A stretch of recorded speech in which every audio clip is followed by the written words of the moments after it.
Something that has been on the front of my mind and something that I've been talking about with Prodigy, who is allowed to use my content to award CEs to people, is the concept of microlearning.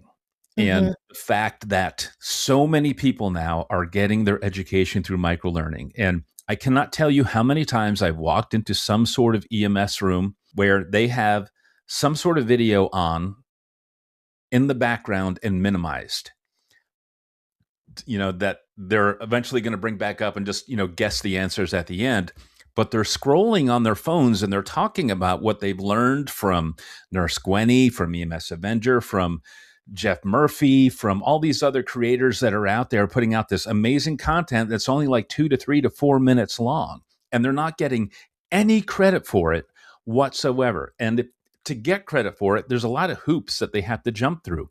I mean, you can't award 5 minutes of content to a paramedic, even if they watch a 5 minute video, and neither can Prodigy. And so we have to be creative about it. However, a physician can go out there right now and review a paper, and they can get credit for however long it took them to review that paper, whether it was 5 minutes or 15 minutes or 30 minutes. We need to normalize this. And I know that the National Registry is on board. CAPC just hasn't been won over yet. And so Hmm. I'm trying to recruit people over to the side of let's make micro learning a thing. It's absolutely the way of the future because the psychology of learning within the American culture has shifted from where it was in the 20 teens.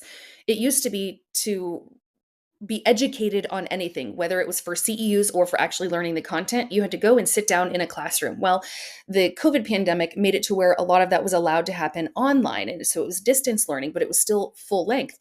But I get, like I just said, that comment that I get from people so often is, I just learned more in this 3 minute video than I did in a 2 hour lecture in paramedic school. And so we have people like you and I who have the gift and the ability to be able to take a difficult concept and boil it down to, here's the nuts and bolts of it, and it clicks for these people. That's valuable, right? It's Yes. not just a silly TikTok video of somebody dancing in front of an ambulance, right?